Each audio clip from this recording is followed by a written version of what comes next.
Okay. Ladies and gentlemen, faculty and staff of the International Institute, graduating students of the International Institute, and family and friends, welcome to the International Institute graduation ceremony of 2024. My name is Cassel. I'm an associate professor of modern Chinese history and the director of graduate studies at the II. And in the latter capacity, I will be the master of ceremony this afternoon. I have the honor to present our director, Professor Mary Gallagher.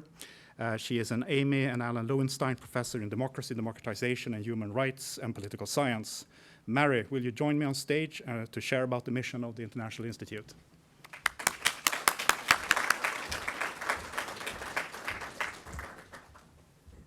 Thank you, Professor Cassel. The International Institute houses 17 centers and programs focused on specific world regions and global themes. Our centers rank among the nation's finest in their respective fields of study and bring together experts from across the U of M campus. Currently, the II is home to 6 Department of Education National Resource Centers and 6 recipients of the Department of Education's Foreign Language and Area Studies grants. These designations are earned in prestigious national peer-reviewed competitions, and many of our centers represented here today have histories of 50, 60, even 70 years old. We're proud of Michigan's strong legacy in area studies and language training. The International Institute brings together distinguished and diverse faculty and scholars with deep area studies expertise and international training to enrich the university's intellectual environment and provide the U of M community with the knowledge, tools, and experiences to become informed and active global citizens. We advance this mission through education, through engagement, and through innovation. The II was established within the College of Literature, Science, and the Arts in 1993. It stimulates research and teaching in critical areas of the world and on international issues that cut across world regions and disciplines. The Institute fosters cooperation among the university's departments, schools, and colleges by developing and supporting international teaching, research, and public affairs programming. We help students and faculty see the world through a global lens. Each year, the II and its centers distribute over $4 million to U of M faculty and students, resulting in over 500 awards of international study and research. These awards promote global understanding across the campus, and they help build connections with intellectuals and institutions worldwide. Our graduates today in the Masters of International and Regional Studies and the II Area Studies undergraduate programs enter into a world of uncertainty. I've heard that today and yesterday at multiple graduation ceremonies, this world of uncertainty. And I'm wondering, is the world ever certain? Is the world more uncertain now than it was 20 or 50 or 75 years ago? I think it seems uncertain to us, but I think every generations have struggled with their own cycles of uncertainty and issues. We have war, we have humanitarian crises, we have social resistance and protest.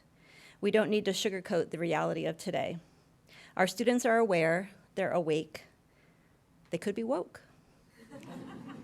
Perhaps most important and most unique about our graduates is that they are deeply aware of the historical context that today's conflicts emerged from. They understand the nuances of language, the shifting patterns of dialects, borders, and contested histories. This knowledge and these skills, honed and polished here on campus, will now be tested. Much of what we impart to you here is book knowledge. Even when applied, such as speaking a foreign language in a classroom or reading an archive from the library, your accumulated knowledge and skills learnt here will only now be tested in practice. As you depart, will you better be able to judge, what did I learn? How am I prepared? What can I do to solving problems or understanding complexity with the world, with the power of your work here? So congratulations, graduates, and back to you, Professor Cassel. Thank you.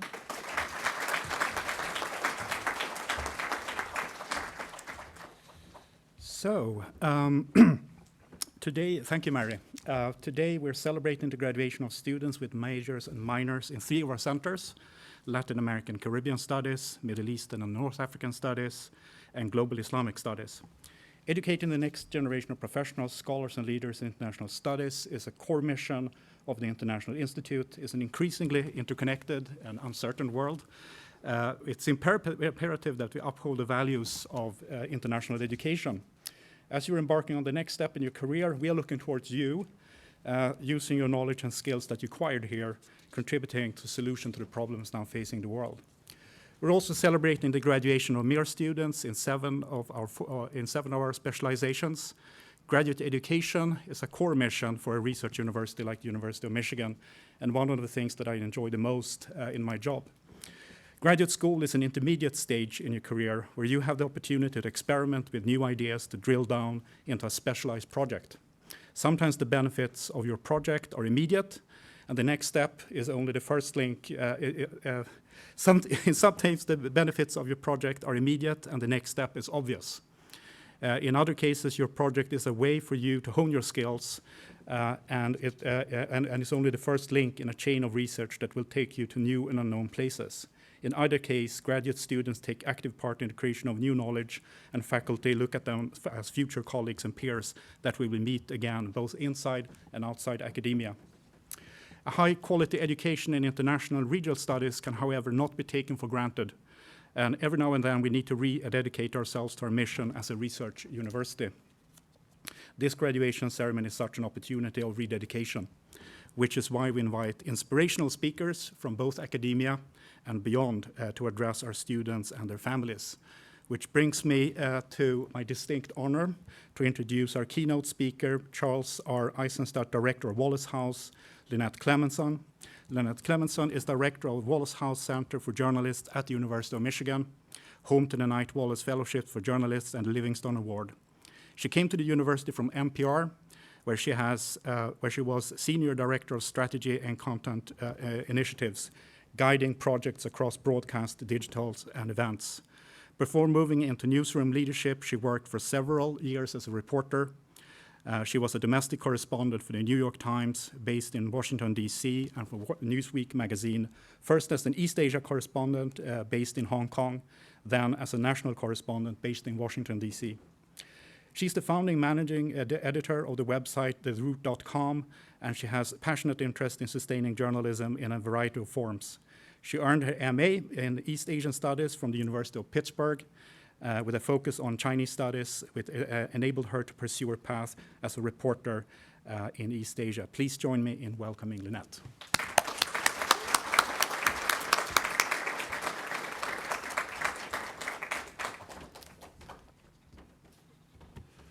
Good afternoon.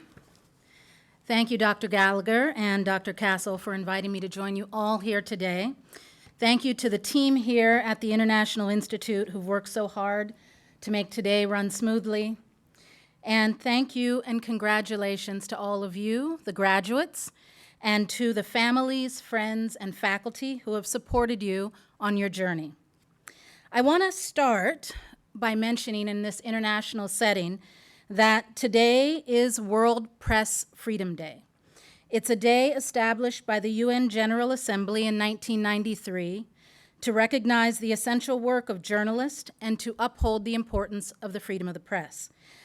I'm standing before you here with a red leather bracelet that was given to me just this morning, actually, by an incoming member of our Knight Wallace Fellowship program. The fellowship doesn't start until the fall, the next academic year, but she arrived this week because she is an Iranian journalist, a woman, who is fleeing persecution. And she covered the Women Life Freedom movement. And this bracelet is imprinted with elaborate Farsi script that reads, Women, Life, Freedom. So I'm honored to wear it and feel its energy and to have it drive me through my remarks here to you today. To the graduates here today, I want to start again by saying congratulations. Your hard work has paid off. And I'm here to tell you that even if you think you're not ready and you don't know anything and you don't know what you're going to do next, that excitement, adventure, and fulfillment await you in meaningful lives and careers that will afford you the opportunity to give back to the people and communities that have inspired you and encouraged you. Over months, years, and decades, you will have a chance to shape the future for us all.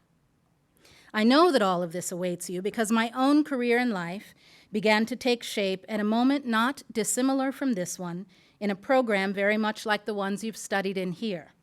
I received my interdisciplinary master's degree in East Asian Studies in 1994 from the University of Pittsburgh with a focus on China studies.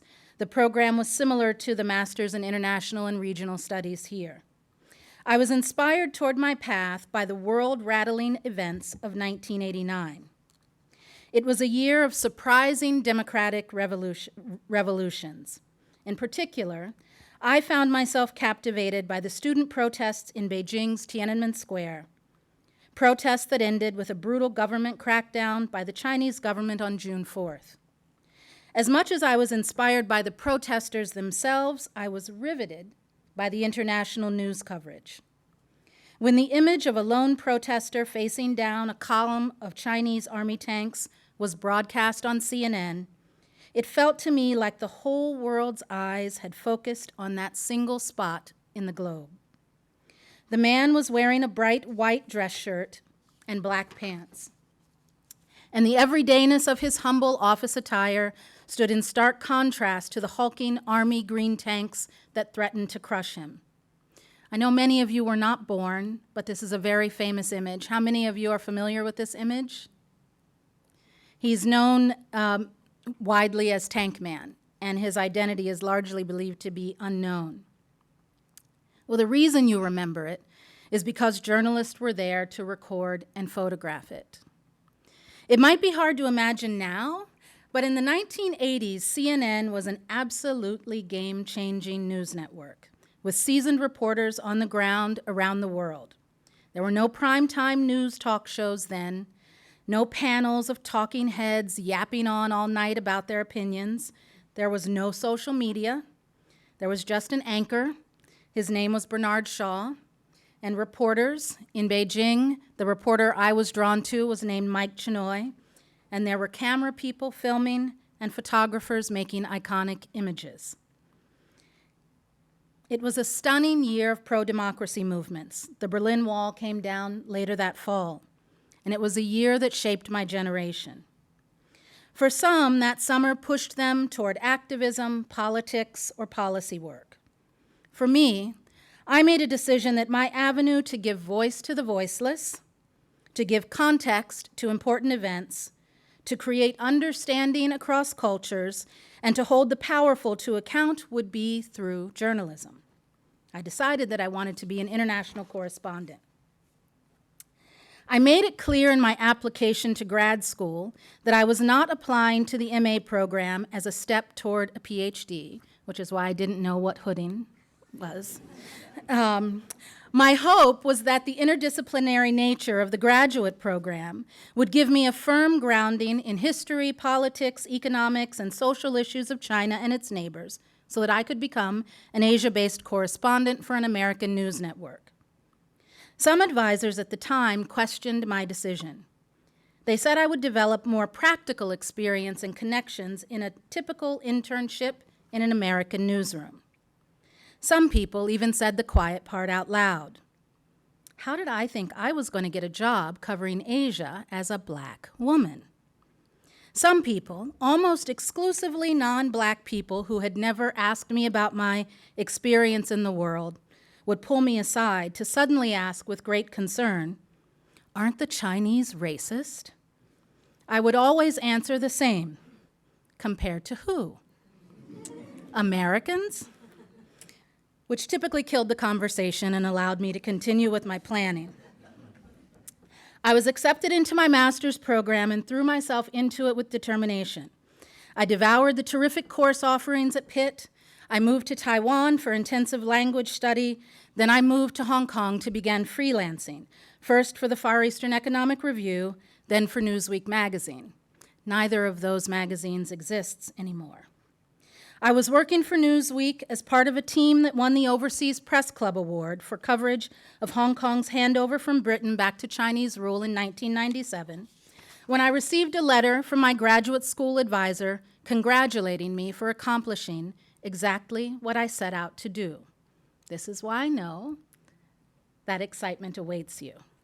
I spent 4 years based in Hong Kong covering political, social, and cultural issues across a territory that included Hong Kong, Taiwan, Vietnam, Singapore, Malaysia, the Philippines, and southern China.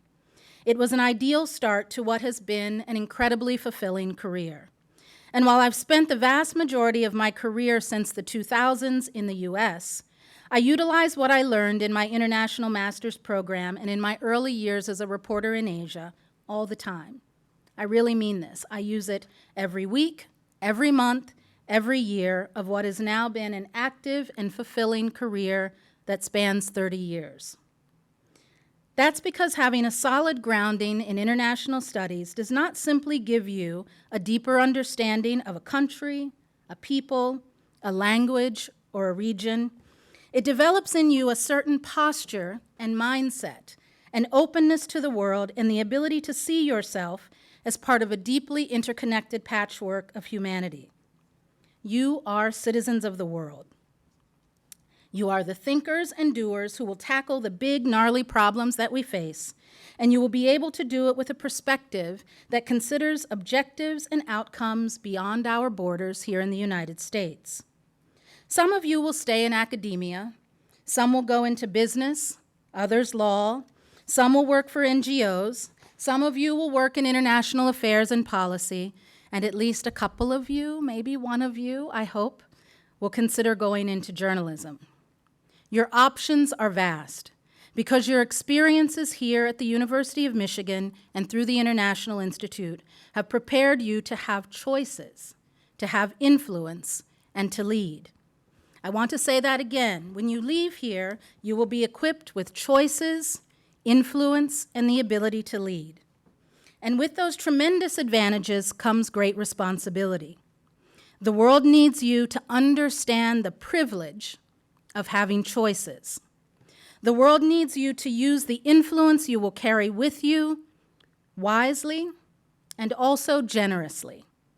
And the world needs you to lead, not for power or popularity or for clicks, but to create understanding, opportunity, and solutions to help our world move forward rather than regress.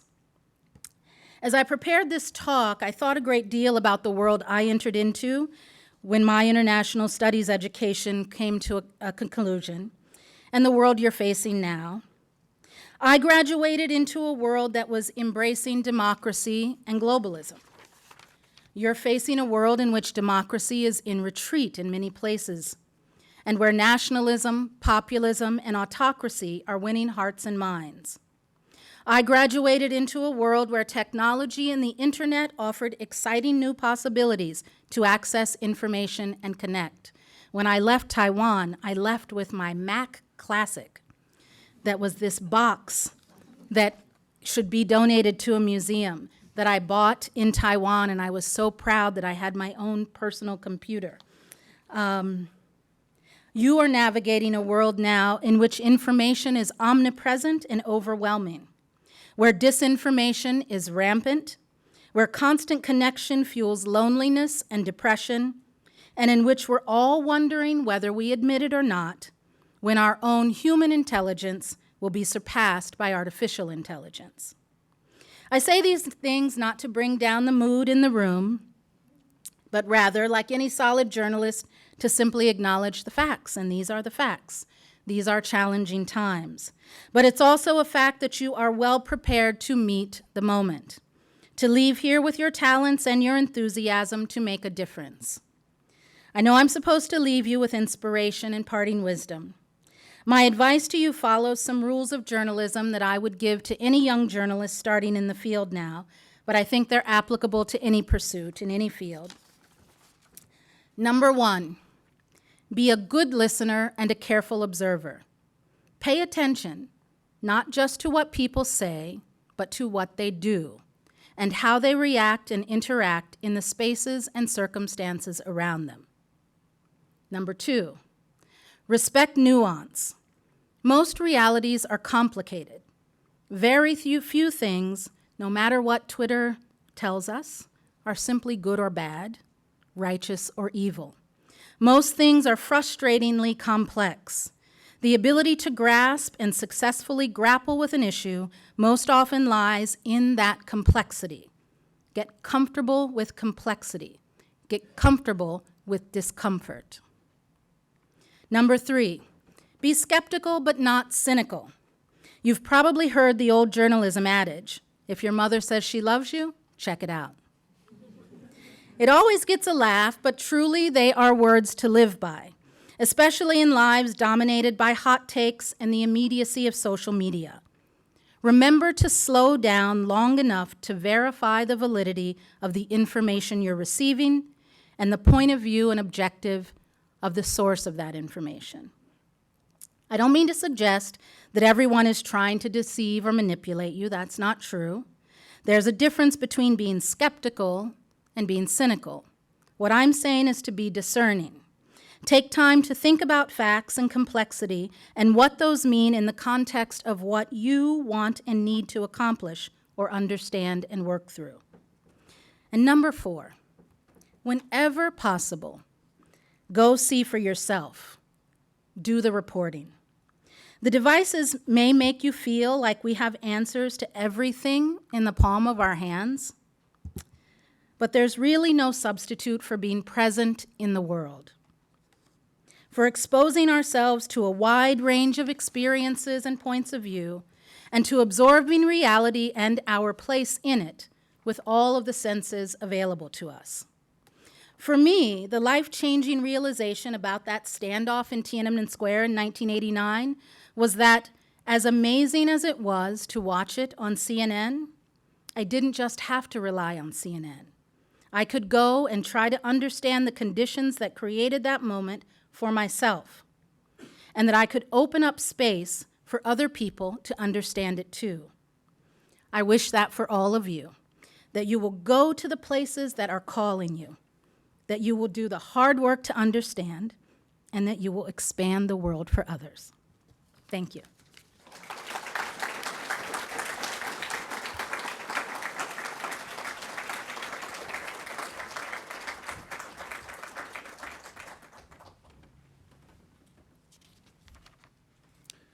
Thank you again to Lynette for sharing these encouraging words for our graduates.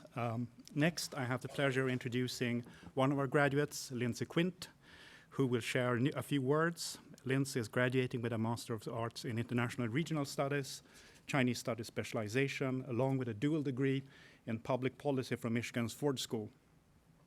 In her time at Michigan, she received several awards, including the Foreign Language and Area Studies Award, FLAS, and the David Hö and Isabel Sun Fellowship. We're particularly grateful for Lindsey's exemplary service to the program as a student leader.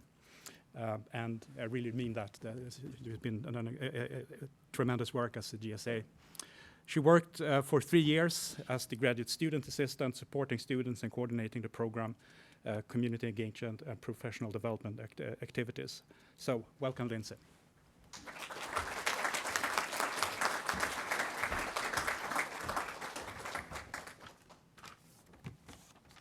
Thank you for the introduction. Good afternoon, esteemed faculty, proud family and friends, and most importantly, the University of Michigan's undergraduate area studies programs and Master's in International Regional Studies program, graduating class of 2024. It is with deep gratitude that I stand before you today. I would first like to extend my heartfelt gratitude to everyone who is here to support a graduate. Earning a degree is an incredibly challenging journey, and your unwavering support means more than words can express. Specifically, I would like to thank my family, those who are here, as well as watching virtually. Mary, you are, whether you like it or not, included in this. Finally, I'd like to thank the staff of the International Institute. Your dedication to us students, there you are. Your dedication to us students and to this program is evident in the time and effort you've put into this beautiful ceremony. Can we please get a round of applause for Linda and the II staff?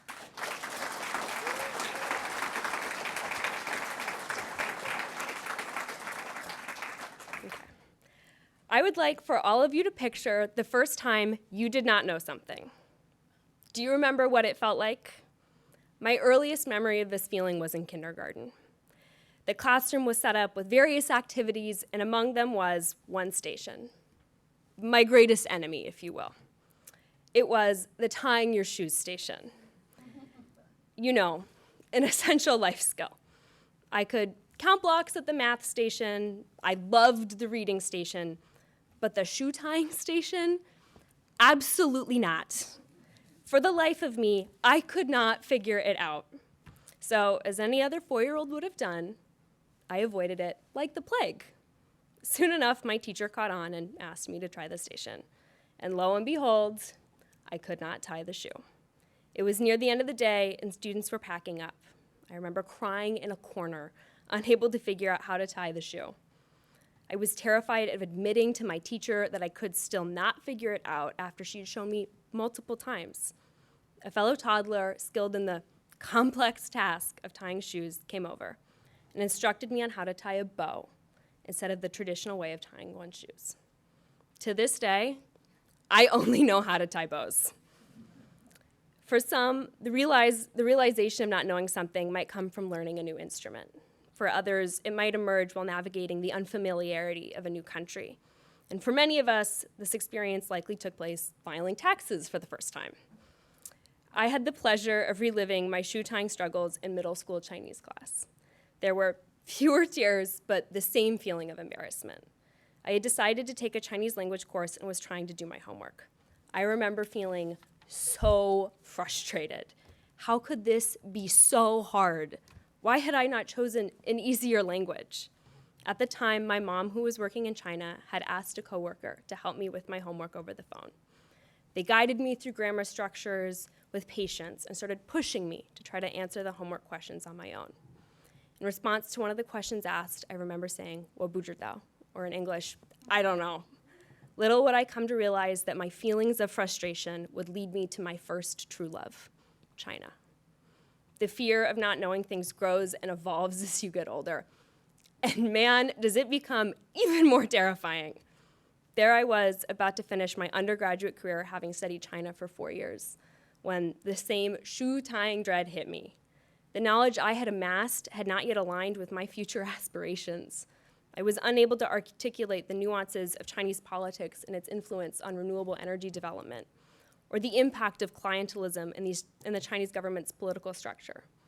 These topics, though seemingly specialized, underscore a common experience shared by all here: the recognition of our limitations in understanding and our desire to fill them. I don't know is an incredibly difficult thing to say, especially in any academic setting, as you are often in classes or in conversations with people who you feel know more than you, have more experience than you, or probably have more advanced degrees than you. It often feels embarrassing to not know things or even admit to others that you do not know. Yet, as all of us know, it is incredibly common to not know. And I would like to congratulate the students here on being able to embrace not knowing things. Now, how do I know that everyone here has embraced not knowing things? Am I omnipotent?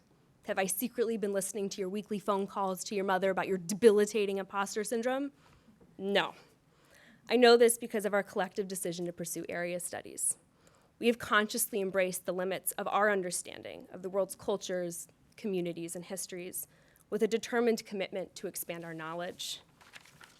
Among the many insights gained from this journey, a particular Chinese idiom, 学然后知不足, resonated deeply with me. This idiom, which translates to learn is to encounter one's ignorance, serves as a reminder that the path to knowledge is paved with the recognition of our limitations and understanding. Throughout my time here at the University of Michigan, this principle has taught me to appreciate the questions as much as the answers, viewing each unknown as a challenge for growth, and every challenge as a step towards a deeper understanding of our world. Acknowledging our limitations and uncertainties does more than propel us towards greater understanding. It fosters a sense of connection and community. By grappling with our own ignorance, we do not just inch closer to knowledge, we weave tighter the bonds that connect us, demonstrating that our shared vulnerabilities are as much a foundation for community as our collective wisdom. And just to think, if I hadn't cried in a classroom at 4 years old and told another toddler that I didn't know what I was doing, I would still be wearing slippers or Velcro Skechers. Thank you so much, and congratulations, class of 2024.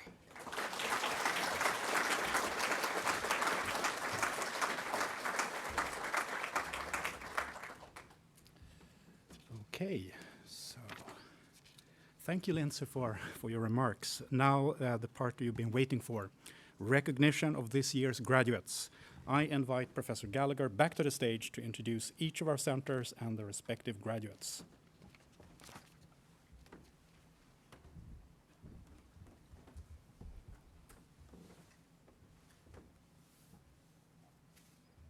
Thank you, Par. We will begin by recognizing graduate students from the Masters in International and Regional Studies. The Masters in International and Regional Studies brings together 8 independent area studies master's programs housed at the II with decades-long legacies. MIRS builds on the strengths of the International Institute's interdisciplinary centers and programs, allowing us to bring students together from across world regions and disciplinary perspectives.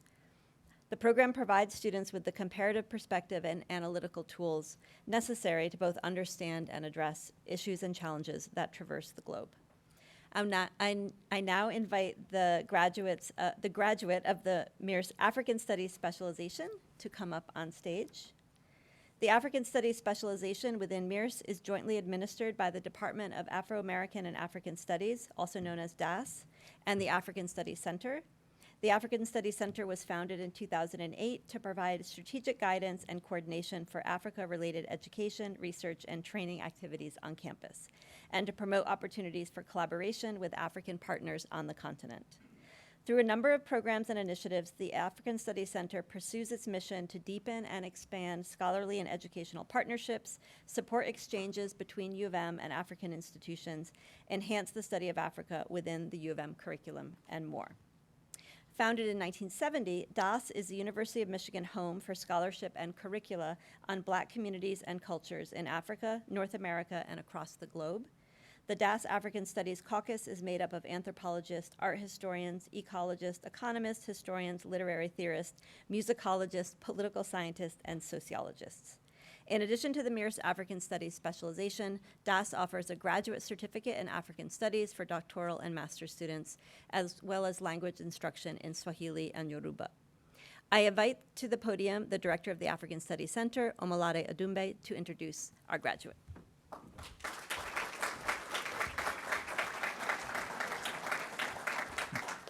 Thank you, Mary, and thanks everyone for joining us this afternoon. Delani Doggett? You were already standing there. So during Delani's graduate career, she was a multi-year awardee of the FLAS Fellowship. She completed an internship with the Kingdom of Bahrain's embassy to the United States, based in Washington, D.C., as well as a second internship with the Atima Institute International, based in Uganda, contributing to outreach efforts and helping to build their fundraising department. This experience culminated in Delani's capstone project titled Analyzing the Impacts of International versus Community-Based Organizations on Food Security. We are very happy to share that Delani has accepted a position as a development associate for a consulting firm where she's already working closely with nonprofits based in Kenya, Tanzania, and India. Congratulations, Delani, and we're happy to have you.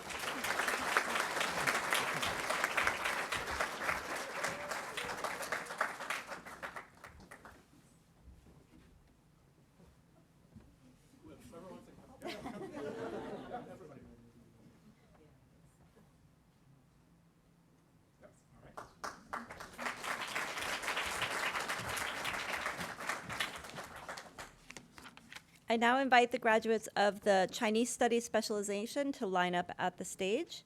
Chinese Studies at the University of Michigan formally began in 1930 with the establishment of an Oriental Civilizations program. In 1961, the Center for Chinese Studies was established.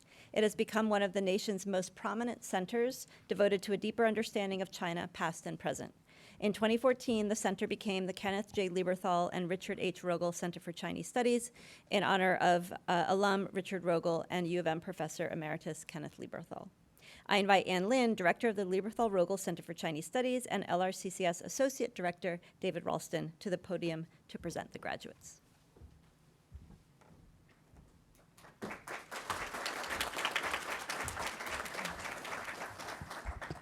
Thank you. I'm delighted to be with you today. Our first graduate is Lindsey Quint. Lindsey is graduating with a dual degree in MIRS and a Master's of Public Policy. She is a 2-time FLAS Fellow for Chinese Language Study and a 3-time recipient of the David He and Isabel Sun Fellowship. Lindsey has served as a research assistant under Mary Gallagher, studying the political mobilization of Chinese investment in the U.S. She has also served for 3 years as a MIRS graduate student assistant. In 2023, Lindsey interned with the National Committee on U.S.-China Relations, culminating in her capstone project titled People-to-People Power, Strengthening U.S.-China Relations Through Grassroots Initiatives. Congratulations, Lindsey.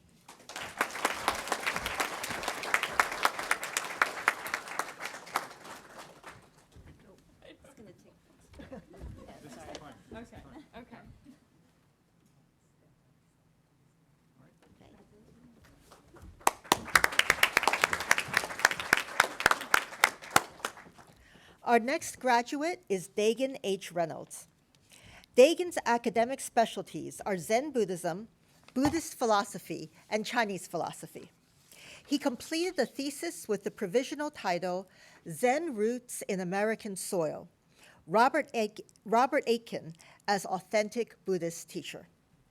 He was a FLAS Fellow, receiving awards for both summer and academic year Chinese language study. An autistic intellectual himself, Dagan has spent much of his time at Michigan championing autistic advocacy. He worked with key offices around campus for student support, as well as founding the Autism Spectrum Club, the first student organization dedicated entirely to autistic people. In the future, Dagan would like to become a public intellectual, writing and speaking on matters such as autism, non-Western philosophy, and how to live a good life. Congratulations, Dagan.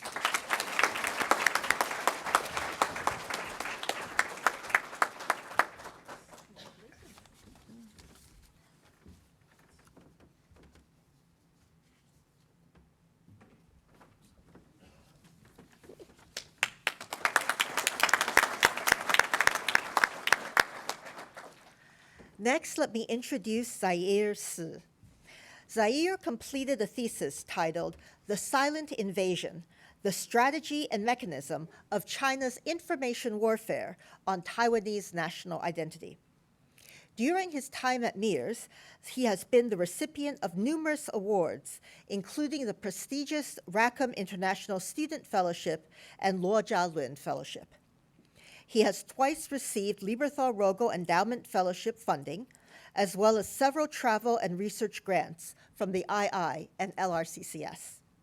Zaire was selected to present his work at the 2023 Western Conference of the Association of Asian Studies, as well as the 19th Taiwan Anthropology and Ethnology Research Institute postgraduate thesis presentation.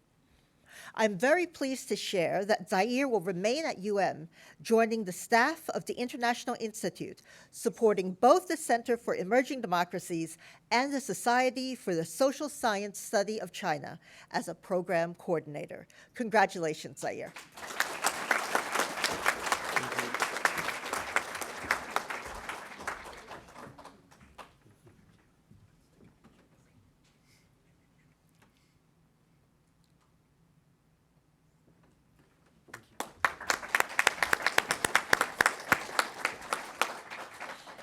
Next, let me introduce Yanzi Yu.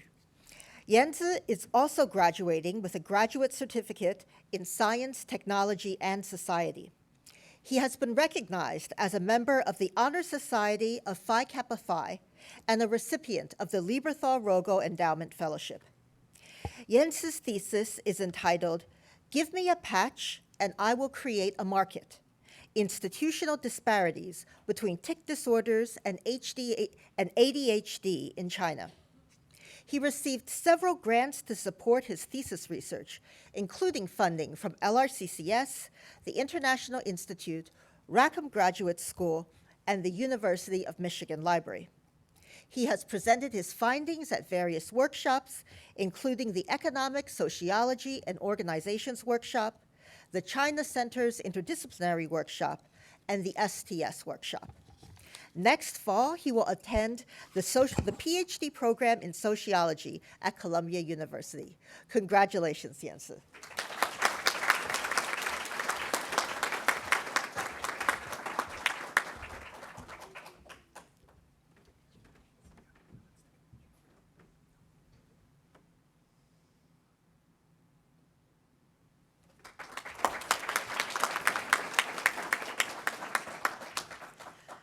Finally, I will introduce Hao Zhang. Hao's academic interests are in cultural and political sociology. Her work in MIRS has focused on the multifaceted nature of Chinese nationalism, uncovering how it is shaped by regional variability and intertwined with the local socio-political fabric.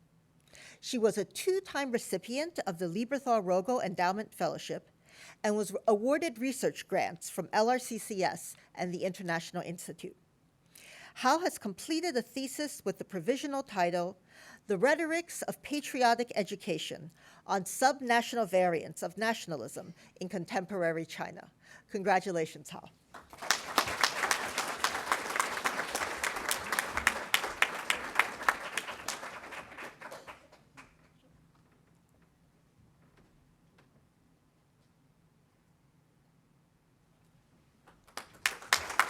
Congratulations to all of the Chinese Studies graduates.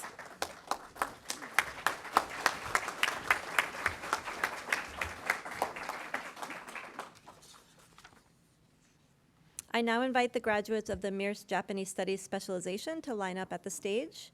The Center for Japanese Studies promotes and disseminates research on Japan, fosters communication among diverse disciplines, and encourages new approaches in the understanding of Japan and its place in the world. Founded in 1947, CJS is the oldest interdisciplinary center in the United States devoted exclusively to Japanese studies. Since its founding, nearly 500 master degrees have been awarded to center students, and over 400 PhD degrees have been awarded in all disciplines with dissertations on Japan-related topics. CJS offers nearly 100 courses focusing on Japan and enrolls over 1,000 students at the undergraduate and graduate levels annually. I invite Denise St. Arnaud, Director of the Center for Japanese Studies, and Kevin Carr, CJS Director of Graduate Studies, to the podium to introduce the center's graduates.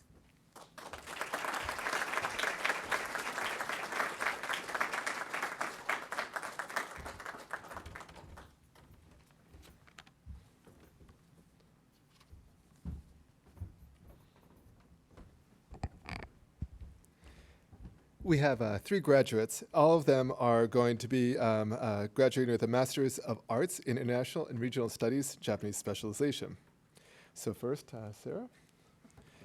So Sarah Renee Chittenden was during her time at MIRS, she was a FLAS Fellow, a recipient of the Center for Japanese Studies Endowment Fellowship, and named a Beardsley Ward Fellow for her participation in the intensive summer language program at the Inter-University Center of Japanese Studies. We're grateful for her 2 years of service as a graduate student representative on the CGS Postdoctoral Fellowship Search Committee. And Sarah's research has focused on self-published magazines written by LGBTQIA women in Japan, bringing her interests in Japanese studies, gender studies, and media together.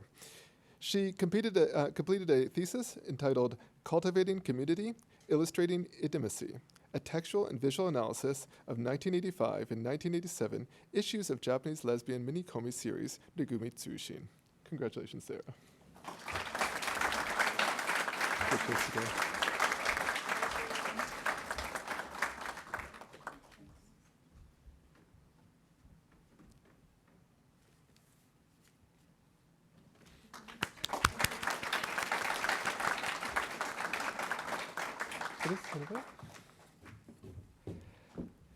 So Annabella Jankowicz completed a thesis entitled From Shoujo Manga to Ancient Myth, they're all long, Intervention and Reappropriation in Satonaka Machiko's Kochiki.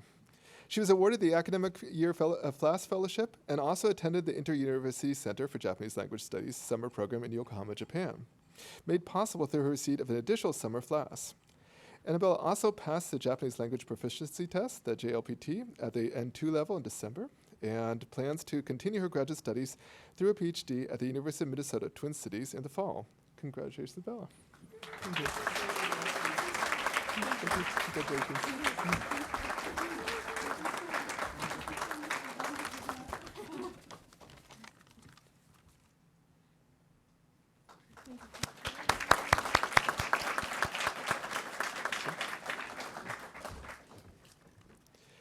So Joe Leisenberg is, during his graduate career, he's named both a Summer and Academic Year FLAS Fellow, as well as two-time awardee of the Center for Japanese Studies Endowment Fellowship. He was invited to present a paper on Japanese bioethics and biopower at the 2022 Midwest Conference on Asian Affairs. Joe completed a practicum with the Clark Map Library. His work centered on the preservation of an illustrated 20th century Japanese travel map. He conducted a digital humanities project and curated a corresponding exhibit which opened at the library last September. His capstone project is titled The Ontology of Map, Narrative, and Modality, a Japanese manga map case study. Congratulations, Joel. Congratulations.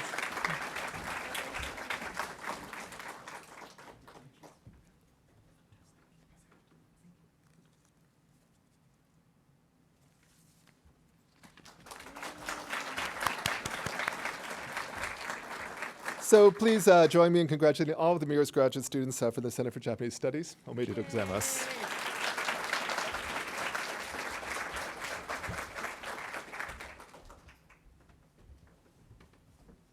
I now invite the graduates of the MIRS Middle Eastern and North African Studies specialization to line up at the stage.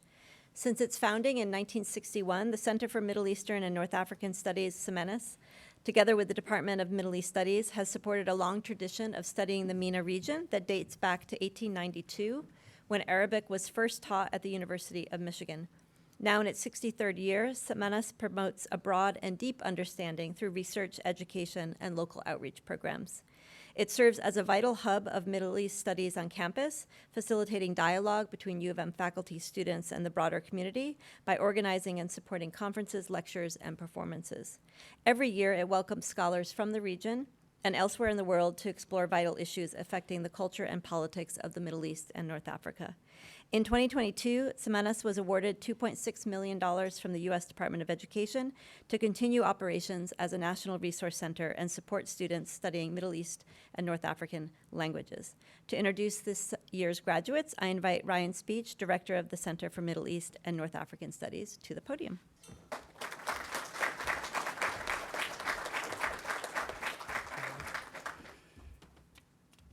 Shaquila Hicks is a recipient of the Master of Arts in International and Regional Studies in the Middle Eastern and North African Studies specialization.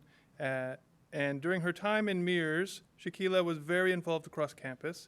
She served as event coordinator for Students of Color of Rackham, SCOR, a GSI, serving as a GSI in anthropology, and as an instructional assistant to the Director of Arab and Muslim American Studies. She received several awards, including the Rackham Masters Award, a MIRS Fellowship, and a Summer FLAS Fellowship. Shaquila completed a thesis titled Shifting Sands, Gaddafi's African Journey for Influence. Congratulations, Shaquila.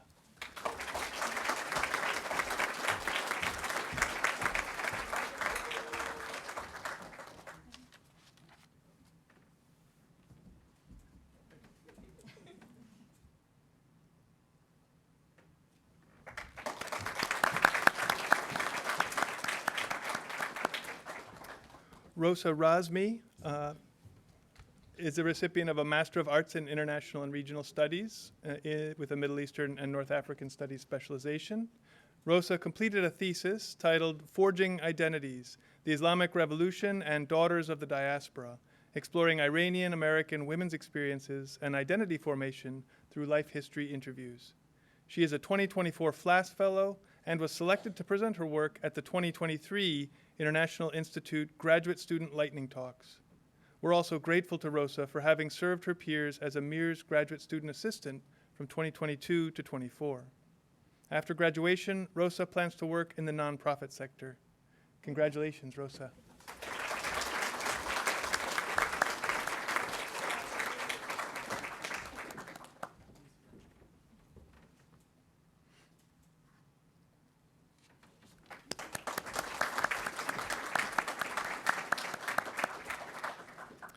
Ahmed Taylor. Ahmed Taylor is a recipient of the Master of Arts in International and Regional Studies with the Middle Eastern and North African Studies specialization. During his time at Michigan, Ahmed was an academic year and summer FLAS fellow, as well as a MIRS fellowship recipient. His research interests are related to regime durability and how foreign intervention affects regime durability, specifically in Jordan and Saudi Arabia. Ahmed's master's thesis is titled How Foreign Intervention Affects Regime Durability in Saudi Arabia and Jordan. After graduation, he is interested in continuing and building upon this area of research. Congratulations, Ahmed.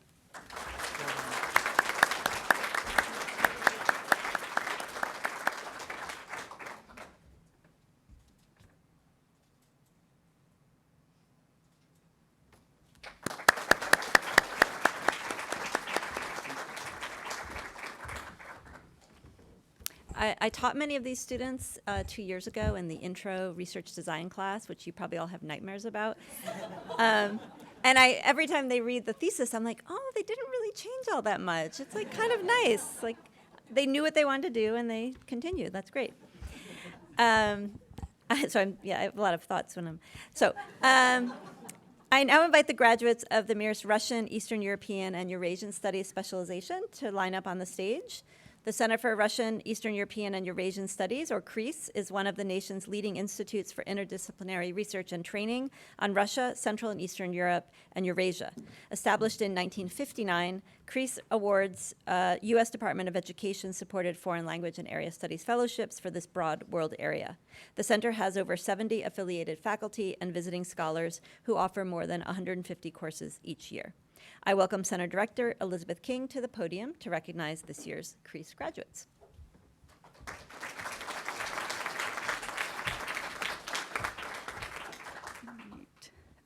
We have two graduates to present to you today. Elena Karpenko is receiving her master's, I guess everyone is, the Master's of Arts in International and Regional Studies with a specialization in Russian, East European, and Eurasian Studies. Elena's thesis is titled Soviet and Czechoslovak Youth Films in Times of Political Change. Her research primarily focuses on Soviet film, media, and culture, and her thesis specifically compares 1960s Czechoslovakia and the Soviet Union in the 1980s. She received a FLAS fellowship for Russian language in 2023. She also began studying Czech, participating in a language-intensive program in Pittsburgh and Prague. Elena served as a graduate student instructor for courses in Russian and Soviet history and 19th century Russian literature.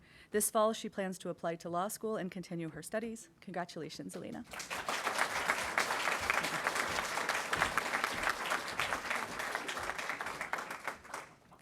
All right, Timothy, sorry.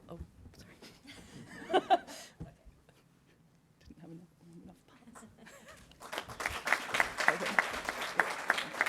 pause.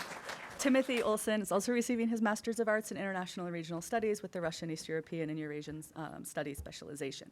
During his time in MIRS, Tim was an academic year FLAS fellow and received a summer FLAS to attend the Russian immersion program at Middlebury College in both 2022 and 2023. Tim served as a tutor for the Russian language program at U of M and was nominated for the Post-Secondary Russian Scholar Laureate through the American Council of Teachers of Russian. His thesis is titled The PMC That Is Neither Private Nor a Company, How the Wagner Group Revolutionized Russia's Quasi-PMC Model. Congratulations, Tim.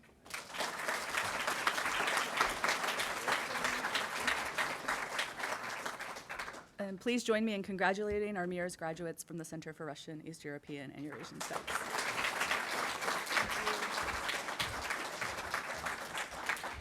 I now invite the graduates of the Southeast Asian Studies specialization to line up on the stage. Founded in 1961, SEAS is one of the oldest and largest centers in the U.S. devoted to the Southeast Asian region, its peoples, and its cultures. In 2022, SEAS renewed their status as a National Resource Center for the U.S. Department of Education, receiving grant funding to support scholarship and language study of the region. In its history, over 200 MA and 245 PhD students associated with the center have graduated. On average, there are 40 MA and PhD students in residence each year studying Southeast Asia. To introduce this year's SEAS graduates, I invite Alan Hicken, Interim Director of the Center for Southeast Asian Studies, to the podium.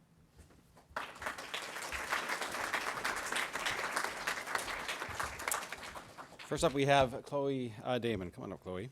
Chloe's getting a Master's in International and Regional Studies with a Southeast Asia specialization. Chloe completed a thesis entitled Legal Status, Land and Labor, Gendering Agrarian Transformation in Highland Communities in Northern Thailand. As the title suggests, her research focuses on the gender dimensions of citizenship administration in the Thai Highlands and the ways that it informs women's abilities to forge meaningful agrarian livelihoods. She received several awards to support her fieldwork, including the Manaka and Essel Bailey Fellowship from UM's EW+, the Center for Southeast Asia Studies, Thai Studies Research Grant, and the Rackham International Research Award. She was also a multi-year FLAS Fellow and a MIRS Fellowship recipient. Most recently, she presented her thesis research at the Association for Asian Studies annual conference in Seattle, Washington, on a panel sponsored by the Thailand, Laos, and Cambodia Studies Association. Chloe will begin her PhD in anthropology at the University of Wisconsin, Madison, this fall, and we want to congratulate Chloe.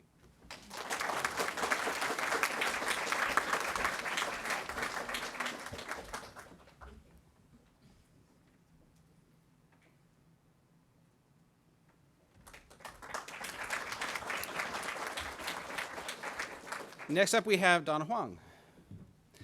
So Donna is also getting her Master's in International and Regional Studies with a focus on Southeast Asia.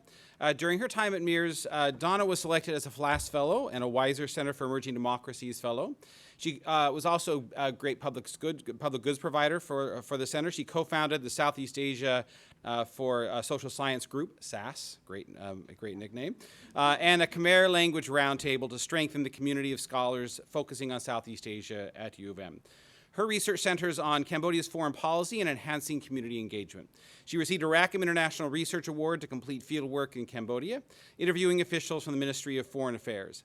Donna has completed a thesis titled Regime Survival Through Omnibalancing Insights from Sihanouk's Regime. Congratulations to Donna.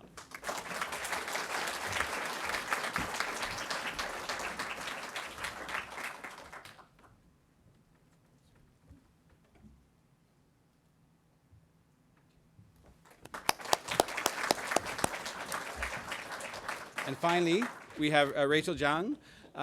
Rachel is also getting her master's degree in International Regional Studies, focusing on Southeast Asia. Rachel works on Indonesia and completed a thesis titled Remembering or Forgiveness, the Aftermath of the 1998 Riots in Indonesia. She was awarded a MIRS Fellowship in 2023, and she also received a MIRS Travel Grant, which helped her travel to Indonesia, where she did substantial amount of fieldwork, interviewing very sensitive populations and communities, individuals who were affected by inter-ethnic violence, studying the ways in which they react to that violence. That served as the basis of her thesis. We want to congratulate Rachel for all her wonderful work.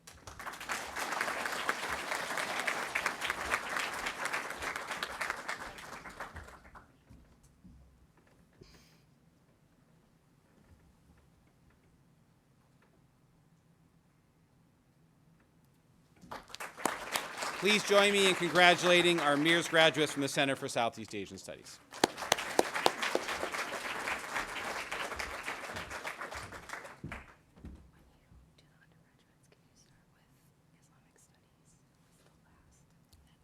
Okay, sure. We have competing graduations on campus, so this is my third. I have two more. Okay, I now invite the graduate of the MIRS South Asian Studies specialization to come up on the stage. The Center for South Asian Studies is a national leader in promoting a deeper understanding of India, Pakistan, Afghanistan, Nepal, Bangladesh, Bhutan, and Sri Lanka. SAS emerged in the fall of 1999 from the former Center for South and Southeast Asian Studies, which was established in 1961. Formerly constituted 5 decades ago, it soon became a national center for language training and area-related studies in a wide range of disciplines, an official designation from the U.S. Department of Education that the center still holds. The center director, Matt Hull, is unfortunately unable to be here today as he was awarded a visiting position overseas. It's my distinct privilege to recognize our first graduate from the center's MIRS program, Mohammed Khan. Hi, Mohammed.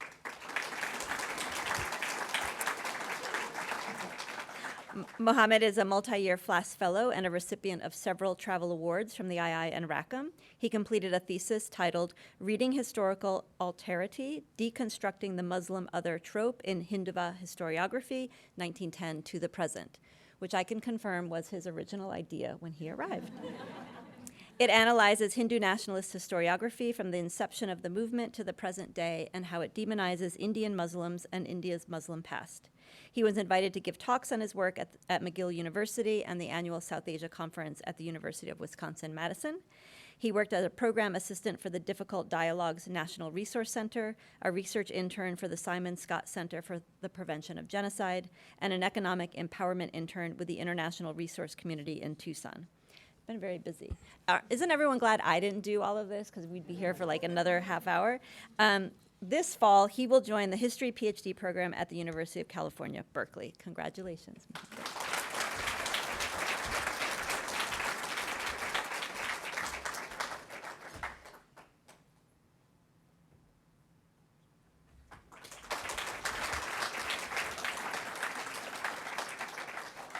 Please join me once again to congratulate all of today's MIRS graduates. We are done with all the specializations. Woo.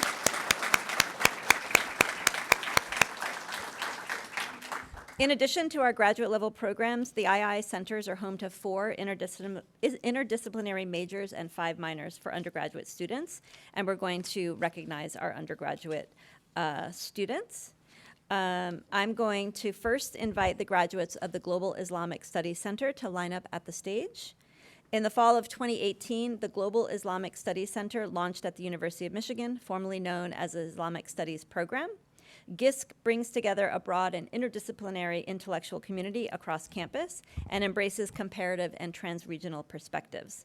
The center offers an interdisciplinary minor to students who wish to better understand the history and culture of the Islamic religion and Muslim societies, as well as gain insight into the political, economic, and social transitions taking place in this field. To introduce this year's graduates, I invite Murad Idris, Associate Director of the Global Islamic Studies Center, to the podium.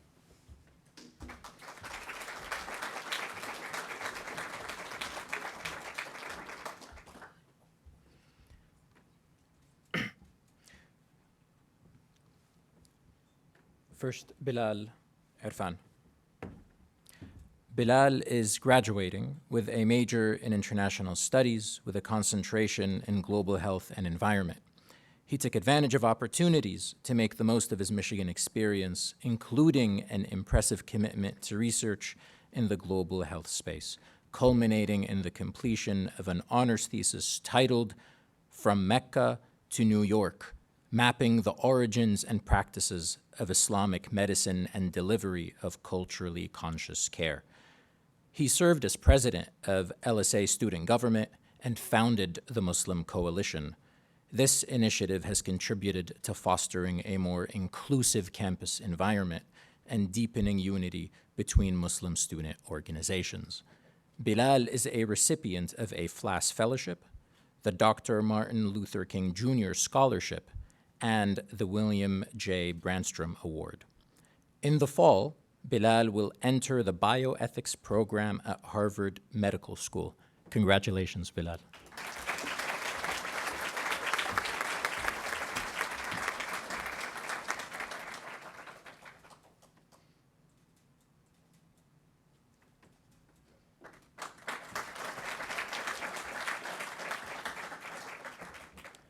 Next, I welcome Tasneem Madani. Tasneem is graduating from the Marshall School of Education with a degree in secondary education with endorsements in English and English language development. She was awarded the Janice F. Stevens Memorial Scholarship from UM's CEW+. Before her time at Michigan, Tasneem pursued Islamic studies traditionally for 4 years at Mishkah University, influencing her decision to join the Islamic studies minor. She worked with librarians in the Islamic and Chinese studies departments to organize an event on campus with Haji Nuruddin Mi Shuangxing, renowned Arabic and Chinese calligrapher. Congratulations, Tasneem.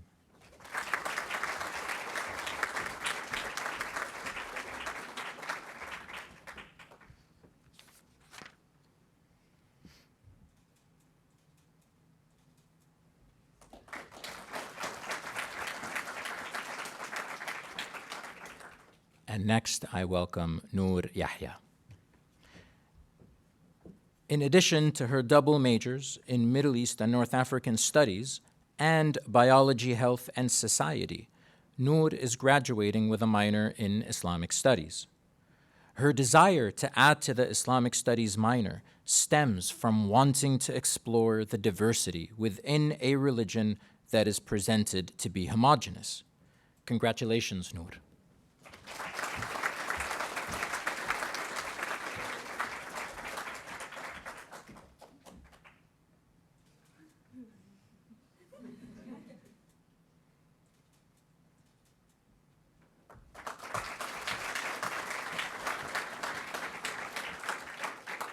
Please join me in congratulating our graduates from the Global Islamic Studies Center.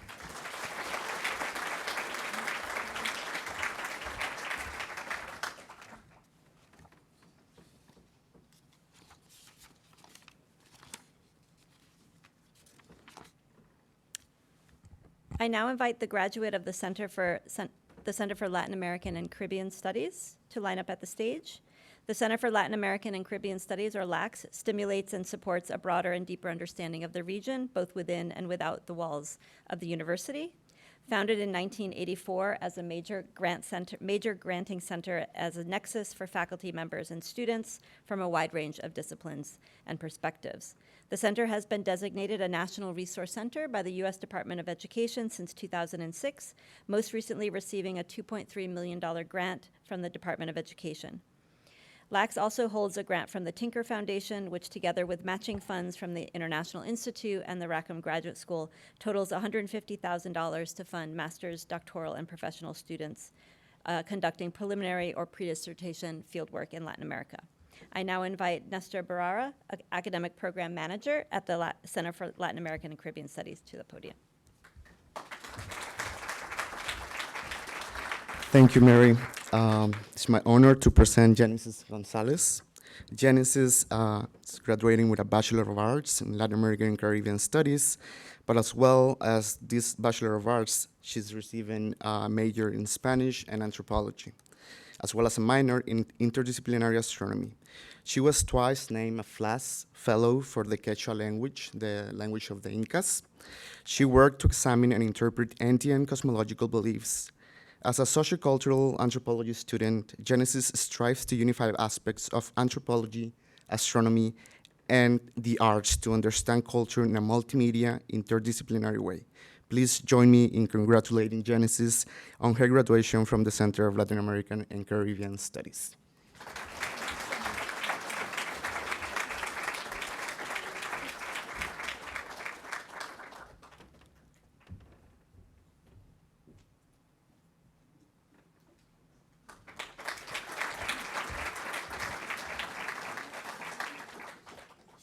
Last but not least, I now invite the graduates of the Center for Middle Eastern and North African Studies to line up at the stage. In addition to our Master's in International and Regional Studies, Semenas serves Michigan students by offering an interdisciplinary undergraduate major and minor in MENA Studies. I invite back to the podium Ryan Speech, the director, to introduce the graduates.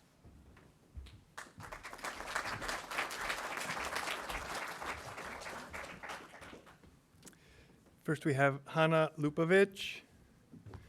Hanna's receiving a Bachelor of Arts in Middle Eastern and North African Studies. She's graduating with a triple major in Middle Eastern and North African Studies, Political Science, and Judaic Studies. She was a 3-time FLAS Fellow for Hebrew Language Study and has worked as an undergraduate research assistant through Semenas for the Arab-Israeli conflict simulation, and was invited to speak about the course at the U of M Parent Council meeting earlier this year. She also tutored Hebrew in the university's Language Resource Center and studied abroad in winter 2023 at Tel Aviv University. Congratulations, Hannah.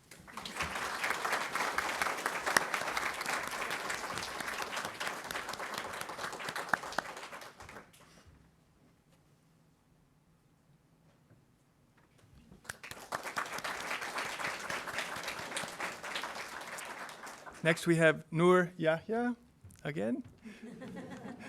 Noor is receiving a Bachelor of Science in Middle Eastern and North African Studies.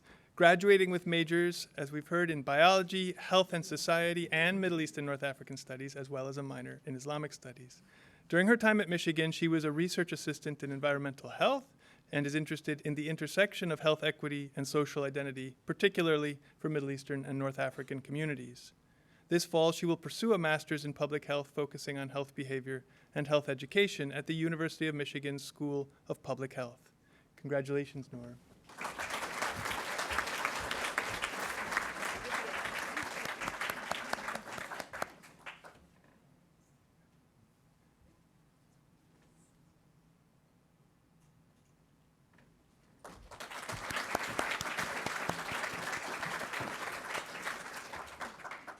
And we have Dania Zaidan.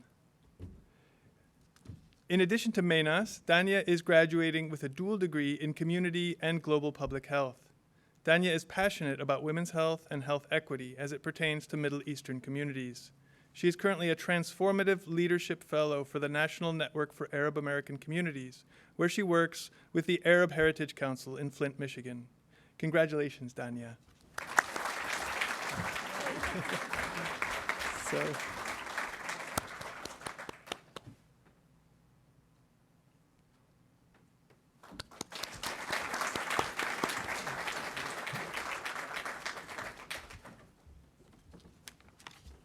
We're not actually sure who goes next. I think it's me. I believe it's you. Okay. I'll do it. I'll do it. It's been hard work out there. Okay, so please join me in congratulating once more all of the graduates from our undergraduate programs.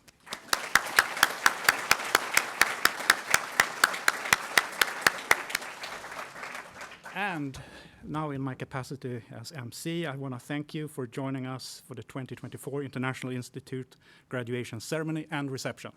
Before we conclude our ceremony activities today, I would like to thank the staff of the II for their work planning today's celebration, in particular Linda Haynes-Miller, who spearheaded the planning of today's activities. Give them a round of applause.